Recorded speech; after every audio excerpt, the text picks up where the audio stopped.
بسم اللہ الرحمن الرحیم۔ شروع اللہ کے نام سے جو بڑا مہربان نہایت رحم کرنے والا ہے۔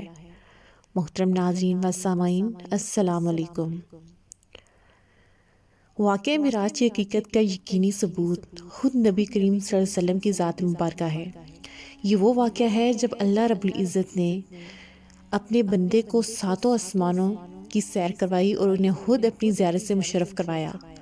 اللہ تعالیٰ قرآن کریم اس واقعے کا تذکرہ کچھ اس طرح فرماتے ہیں، اور پاک ہے وہ ذات جو ایک ہی پل میں اپنے بندے کو مسجد الحرام سے مسجد اقصیٰ تک لے گئے۔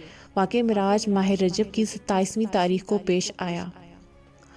اس واقعے کو اسلامی تاریخ میں بڑی اہمیت حاصل ہے۔ نبی کریم صلی اللہ علیہ وسلم نے معراج کی اگلی صبح جب صحابہ کرام سے اس واقعے کا ذکر فرمایا تو کفار نے آپ کی بات کو یہ کہہ کر ماننے سے انکار کر دیا کہ کیسے ممکن ہے کہ آپ نے اپنی بات کی تصدیق میں انہیں مسجد الحرام سے مسجد اقصیٰ تک کے سفر کا حال بیان فرمایا اور راستے میں مسافروں کے حالات سے آگاہ کیا۔ اس پر جب کفار نے آپ کی بتائی ہوئی باتوں کو جب تحقیق کی تو سب کچھ ویسے پایا جیسے آپ نے بیان فرمایا تھا۔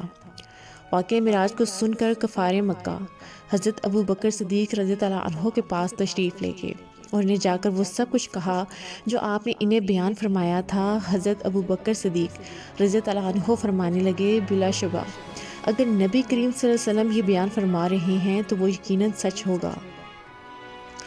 حضرت ابو بکر صدیق کی معراج کے واقعے کی تصدیق کرنے کے سبب آپ کو آپ صلی اللہ علیہ وسلم نے صدیق کے لقب سے نوازا۔ واقعہ معراج کی تفصیل بیان کرتے ہوئے خود نبی کریم صلی اللہ علیہ وسلم فرماتے ہیں، مجھے براق پر سوار کر کے بیت اللہ سے بیت المقدس لے گئے، اور براق کی رفتار اتنی تھی کہ جہاں براق کی نگاہ پڑتی اسی لمحے اس کا قدم اسی جگہ پر ہوتا، یعنی جب اس نے آسمان کی جانب دیکھا اور اڑنا شروع کر دیا تو اس کا پہلا قدم آسمان پر پڑا۔ سفر کے بیان میں آپ فرماتے ہیں، جبرائیل علیہ السلام پورے سفر میں میرے ہمراہ تھے۔ بیت اللہ سے بیت المقدس جاتے وقت راستے میں کئی مقامات پر مختلف واقعات رونما ہوئے۔ سب سے پہلے ایک مقام پر جبرائیل علیہ السلام مجھے براق سے اتار کر زمین پر آنے کو کہا۔ میں نے دیکھا وہاں کثرت سے کھجوروں کے درخت تھے۔ پھر فرمایا، اے حبیب خدا، یہاں اس زمین پر 2 رکعت نماز ادا کیجیے۔ لہٰذا میں نے ایسا ہی کیا۔ جب میں نے نماز ادا کر لی تو جبرائیل علیہ السلام فرمانے لگے، اے محبوب خدا، کیا آپ جانتے ہیں آپ نے کس مقام پر نماز ادا کی ہے؟ میں نے فرمایا نہیں۔ تو جبرائیل علیہ السلام نے بتایا، رسول خدا، یہ یثرب کا علاقہ ہے، یہ وہ جگہ ہے جو مدینہ کہلائے گا، اور یہ وہ مقام ہے جب آپ مکہ کے لوگوں کو اسلام کی دعوت دیں گے تو وہ آپ کو ستائیں گے۔ جب آپ مکہ کے لوگوں سے تنگ آ کر یثرب یعنی مدینہ میں تشریف لائیں گے، اس لیے میں نے سب سے پہلے آپ کو اس سرزمین کا تعارف کروا دیا ہے۔ پھر وہاں سے ہم روانہ ہو گئے۔ چند پل گزرے تھے کہ مجھے ایک اور سرزمین پر اتارا۔ پھر فرمایا، پیغمبر خدا، یہاں پہ 2 رکعت نماز ادا کیجیے۔ میں نے وہاں بھی 2 رکعت نماز ادا کی۔ پھر جبرائیل علیہ السلام نے مجھے بتایا، حضور یہ وادی سینا ہے اور یہ شجر موسیٰ ہے، یعنی یہ وہ مقام ہے جہاں موسیٰ علیہ السلام اللہ تعالیٰ کے ساتھ کلام فرمایا کرتے تھے، اور یہی انہیں نبوت عطا کی گئی۔ اس کے بعد آگے چلے اور مدینہ کے علاقے میں اترے اور فرمایا، یہاں بھی 2 رکعت نماز ادا کیجیے۔ میں نے وہاں بھی 2 رکعت نماز ادا کر لی تو فرمایا، یہ شعیب علیہ السلام کا علاقہ ہے، یہاں آپ نے 2 رکعت نماز ادا کی۔ پھر اس سے ہم آگے چلے اور ایک اور مقام پر رکے اور فرمایا، یہاں بھی 2 رکعت نماز ادا کر لیجئے۔ میں نے 2 رکعت نماز ادا کی تو جبرائیل علیہ السلام نے کہا، آپ کو پتہ ہے یہ کون سی سرزمین ہے؟ یہ مقام اللحم ہے، یہاں عیسیٰ علیہ السلام کی ولادت ہوئی تھی۔ یہ بہت مبارک مقام ہے کیونکہ عیسیٰ علیہ السلام کی ولادت ہونا خود اپنے آپ میں عظیم الشان معجزہ ہے۔ راستے میں یہ عجائبات جاری تھے اور ہم آگے بڑھ رہے تھے۔ پھر وہاں پر ایک کنارے کے راستے میں ایک بوڑھیا نے مجھے آواز دی۔ اس پر جبرائیل علیہ السلام نے مجھ سے کہا، اسے کچھ جواب مت دیجیے اور آگے بڑھیے۔ کچھ اور دور آگے چلے کہ ایک بوڑھے نے مجھے آواز دی۔ اس پر بھی جبرائیل علیہ السلام نے مجھ سے فرمایا، اے حبیب خدا، اسے بھی جواب مت دیجیے اور آگے بڑھیے۔ ہم آگے چل دیے۔ آگے جا کر جبرائیل امین علیہ السلام نے فرمایا، آپ جانتے ہیں یہ بوڑھے لوگ کون تھے؟ در حقیقت بوڑھیا یہ دنیا تھی جو آپ کو آواز دے رہی تھی، یہ دنیا آپ کو اپنی طرف پکار رہی تھی۔ میں نے اس لیے آپ کو جواب نہ دینے کے لیے کہا، اگر آپ اس دنیا کی طرف متوجہ ہو جاتے تو آپ کی امت بھی اس دنیا کی طرف متوجہ ہو جاتی اور دنیا کی محبت میں غرق ہو جاتی۔ لہٰذا جو کہ آپ نے توجہ نہیں دی، اس لیے آپ کی امت بھی انشاءاللہ دنیا کی محبت سے محفوظ رہے گی۔ اور وہ بوڑھا، وہ ابلیس تھا، یہ ابلیس آپ کو آواز دے رہا تھا۔ اس لیے اگر آپ ابلیس کی آواز کا جواب دے دیتے تو وہ مولون آپ کی امت کے اندر اپنا حصہ ڈال دیتا، گویا وہ آپ کی امت کو گمراہ کرتا، لیکن آپ کی ابلیس کو نظر انداز کرنے کے سبب اللہ نے آپ کو اور آپ کی امت کو ابلیس کے شر سے محفوظ کر دیا۔ اور اللہ نے دنیا کو بڑا اس لیے دکھایا، بوڑھا اس لیے دکھایا، آپ پر یہ حقیقت واضح کر دی کہ بس دنیا اب بوڑھی ہو چکی ہے اور اس کی اتنی ہی عمر باقی ہے۔ کسی وقت اس بوڑھیا کو موت آ سکتی ہے، اسی طرح کسی بھی وقت اس دنیا کو موت آ سکتی ہے۔ تو گویا اس کے بعد میں بیت المقدس تک پہنچا، پھر وہاں مجھے براق سے اتارا گیا۔ جب مجھے براق سے اتار لیا گیا تو وہاں جبرائیل علیہ السلام نے زمین سے ایک پتھر اٹھایا، اس میں سوراخ کیا اور براق کی رسی کو اس سوراخ میں باندھ کر اسے بیت المقدس میں چھوڑ دیا۔ پھر میں بیت المقدس کے اندر داخل ہو گیا، وہاں ابراہیم علیہ السلام، موسیٰ علیہ السلام اور عیسیٰ علیہ السلام نے میرا استقبال کیا۔ اس کے بعد مؤذن نے اذان دی، اس کے بعد اقامت ہوئی اور میں نے دیکھا کہ وہاں اور لوگ آنا شروع ہو گئے اور دیکھتے ہی دیکھتے پوری مسجد بھر گئی۔ اب سب امام کے منتظر تھے، ہم سب انتظار کرنے لگے کہ امامت کے مسئلے پر کون کھڑا ہوگا۔ حضور صلی اللہ علیہ وسلم فرماتے ہیں جبریل امین علیہ السلام نے میرا ہاتھ پکڑا اور مجھے لے جا کر امامت کی نماز پر کھڑا کر دیا۔ میں نے 2 رکعت نماز پڑھائی۔ علماء کرام فرماتے ہیں یہ نفل نماز تھی جو آپ علیہ السلام نے پڑھائی تھی، کیونکہ عشاء کی نماز جو معراج سے پہلے آپ پر فرض تھی وہ آپ ادا کر چکے تھے اور آپ سونے کے لیے لیٹ چکے تھے۔ جب یہ معراج کا واقعہ پیش آیا، پھر آپ صلی اللہ علیہ وسلم فرماتے ہیں جب میں نے نماز پڑھائی تو انبیاء کرام علیہ السلام میں سے ابراہیم علیہ السلام آگے تشریف لائے، خطبہ فرمایا اور اس کے بعد انہوں نے تقریر کی۔ ان کے بعد موسیٰ علیہ السلام آئے، انہوں نے تقریر کی۔ عیسیٰ علیہ السلام تشریف لائے اور انہوں نے تقریر کی۔ ان کے بعد داؤد علیہ السلام آئے، پھر انہوں نے تقریر کی۔ اس طرح سب انبیاء کرام علیہ السلام آئے اور آخر میں ممبر پر گیا اور تقریر کی۔ جب نماز سے فارغ ہو گئے تو جبریل امین علیہ السلام نے پوچھا، اے اللہ کے حبیب، کیا آپ جانتے ہیں یہ تمام لوگ کون ہیں؟ میں نے جواب دیا، نہیں۔ اس پر جبریل علیہ السلام فرمانے لگے، یہ تمام انبیاء ہیں جو آپ کے پیچھے مقتدی بن کر نماز پڑھ رہے ہیں۔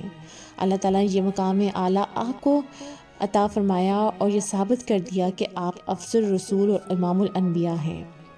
پھر جبریل امین علیہ السلام مجھے وہاں سے لے کر چلے اور آسمان پر پہنچے۔ جب ہم روانہ ہو گئے تو زمین سے لے کر آسمان تک ایک سیڑھی لگا دی گئی۔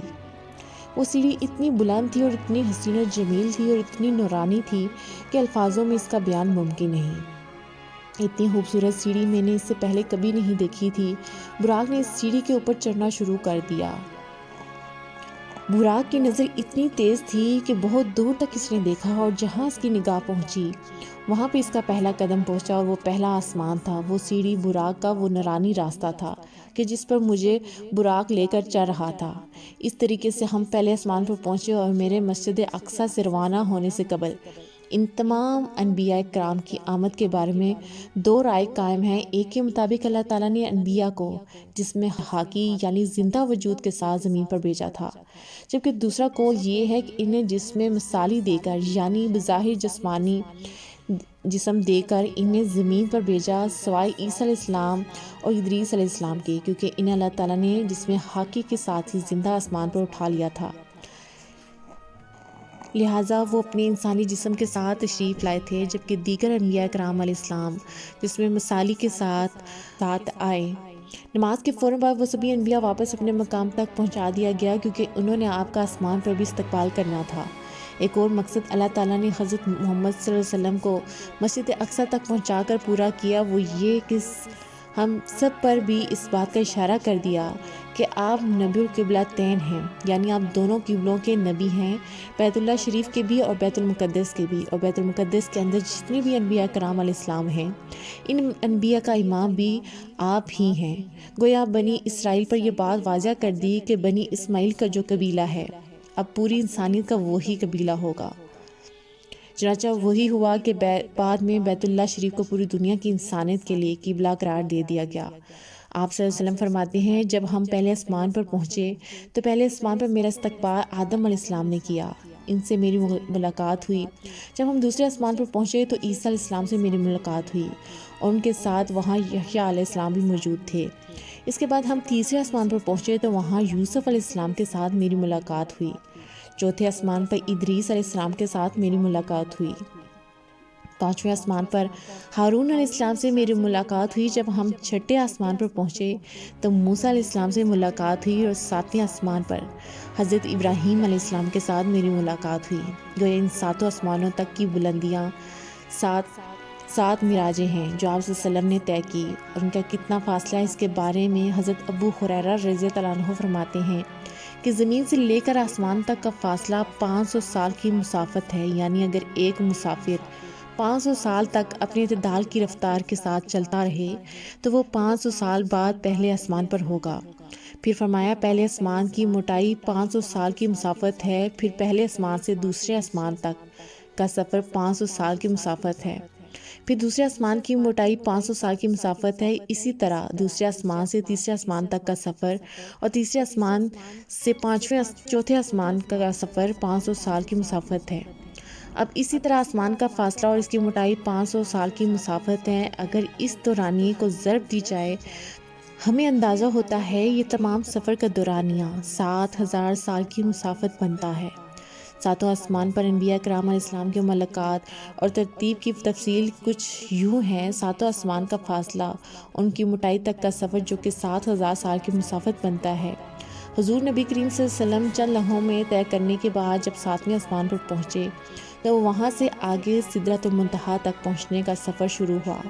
جب حضور صلی اللہ علیہ وسلم جبرائیل علیہ السلام کے ساتھ سدرۃ المنتہا تک پہنچ گئے تو فرمانے لگے، اے پیغمبر خدا، اس سے آگے میں آپ کے ساتھ نہیں جا سکتا۔ فرمایا، اے جبرائیل، تو میرا رفیق سفر ہے اور تم مجھے یہاں تنہا چھوڑ رہے ہو۔ جبریل امین علیہ السلام فرمانے لگے، حضور اگر میں اس سدرۃ المنتہا کے مقام سے آگے بڑھا تو اللہ تبارک تعالیٰ کے جلال اور کبریائی کے نور کی وجہ سے میرے پر جل جائیں گے، اس لیے میں اس سے آگے نہیں جا سکتا۔ سدرۃ المنتہا کو سدرۃ المنتہا اس لیے کہتے ہیں یہ سارے کمالات کی انتہا ہے، اور کوئی کمال نیچے کا اوپر نہیں جا سکتا، اور کوئی فرشتہ سدرۃ المنتہا سے آگے نہیں جا سکتا۔ سدرۃ المنتہا وہ مقام ہے جہاں جبریل امین علیہ السلام کے پرواز بھی تھم گئی۔ شان رسول صلی اللہ علیہ وسلم یہ تھی کہ اس مقام سے بھی آگے ان کی پرواز جاری تھی۔ اس سے ہم رسول اللہ صلی اللہ علیہ وسلم کے مقام کا اندازہ لگا سکتے ہیں۔ پھر نبی کریم صلی اللہ علیہ وسلم سدرۃ المنتہا تک پہنچے اور یہ ان کی 8ویں معراج تھی۔ اب سدرۃ المنتہا کی موٹائی کا جو فاصلہ ہے وہ 500 سال تک کا ہے۔ اس کے اوپر بھی آپ صلی اللہ علیہ وسلم پہنچے اور یہ ان کی 9ویں معراج ہوئی۔ یہ مقام صریف الکلام تھا۔ حضور نبی کریم صلی اللہ علیہ وسلم فرماتے ہیں یہ وہ مقام تھا جہاں فرشتے تقدیریں لکھتے ہیں، اور جب میں اس مقام پر پہنچا تو مجھے ان کی تقدیر کے قلم کے لکھنے کی آوازیں آ رہی تھیں، وہ آوازیں میں نے سنی، اور یہ ان کی 9ویں معراج، اور اس سے اوپر جب وہ وہاں سے گئے تو یہ ان کی 10ویں معراج تھی، اور یہ مقام اہلیت تھی جو اللہ تعالیٰ کے حضور صلی اللہ علیہ وسلم پیش ہو گئے۔ اللہ تعالیٰ کو نور کے پردے میں براہ راست آپ صلی اللہ علیہ وسلم نے دیکھا۔ آپ صلی اللہ علیہ وسلم اس بارے میں فرماتے ہیں میں نے ایک نور اعظم کو دیکھا، میں نے اللہ تعالیٰ کی کبریائی میں خود اللہ کا دیدار کیا۔ تو یہ مقام اہلیت تک آپ پہنچے، تو اس طرح یہ کل 10 معراج ہو گئیں، یعنی ایک زمینی مقام سے 10 بلندیوں تک 10 سیڑھیوں کے سرے آپ کو لے جایا گیا، اور اس طرح آپ کی کل 10 معراجیں ہو گئیں۔ آپ کی ہر معراج میں اللہ تعالیٰ کی حکمتیں ہیں۔ 10ویں معراج یعنی دیدار الہی سے ملاقات کی تفصیل میں بیان ہوا ہے کہ اللہ تعالیٰ حضور صلی اللہ علیہ وسلم سے فرماتے ہیں، اے میرے بندے، تجھے اپنے لیے کون سا لقب سب سے زیادہ پسند ہے کہ میں تجھے کس لقب سے پکاروں؟ اے میرے محبوب، مجھے بتا کہ تجھے کون سا لقب سب سے زیادہ محبوب ہے؟ نبی کریم صلی اللہ علیہ وسلم فرماتے ہیں مجھے عبدی سب سے زیادہ محبوب ہے۔ عبدی عربی زبان کا لفظ ہے اور اس کا مطلب ہے بندہ۔ آپ فرماتے ہیں اے اللہ، میں تیری بندگی کروں اور تیرا بندہ بنوں، یہ مجھے سب سے زیادہ پسند ہے۔ انسان اللہ کا بندہ اور وہ اس کا معبود ہے۔ واقعہ معراج ایک ایسا واقعہ ہے کہ سائنس اور ٹیکنالوجی کے اندر بھی اس کا کوئی جواب نہیں۔ جب آپ کی اللہ سے ملاقات ہوئی تو اللہ نے 3 تحفے آپ کو پیش کیے، کیونکہ آپ اللہ کے محبوب ہیں تو انہوں نے آپ کو تحائف پیش کیے۔ پہلا تحفہ آپ کو پیش کیا نماز کا۔ اللہ تعالیٰ نے آپ کو اور آپ کی امت کو 5 نمازوں کا تحفہ عطا فرمایا۔ اصل میں یہ 50 نمازیں تھیں جو آپ کو پیش کی گئی تھی، لیکن انہیں کم کر کے 5 کر دیا گیا اور بس وہ 5 رہ گئیں۔ لیکن ساتھ میں 3 روز مہر رمضان میں رکھنا فرض کر دیا۔ دوسرا تحفہ آمن رسول سورہ بقرہ کی آخری آیات یہ معراج شریف کی رات کو پیش کی گئی ہیں۔ اور تیسرا تحفہ نبی کریم صلی اللہ علیہ وسلم کو یہ عطا کیا گیا کہ اللہ تعالیٰ فرماتے ہیں، اے میرے محبوب، اگر آپ کی امت شرک سے بچے گی تو اس کے کبیرہ گناہ میں خود معاف فرما دوں گا، انہیں جنت میں داخل کر دوں گا۔ سبحان اللہ۔ سمجھنے والی بات ہے کہ اتنا عظیم بادشاہ جب اپنے محبوب بندے کو خود تحفہ دے گا تو ذرا سوچیں ان تحفوں کی عظمت کا عالم کیا ہوگا۔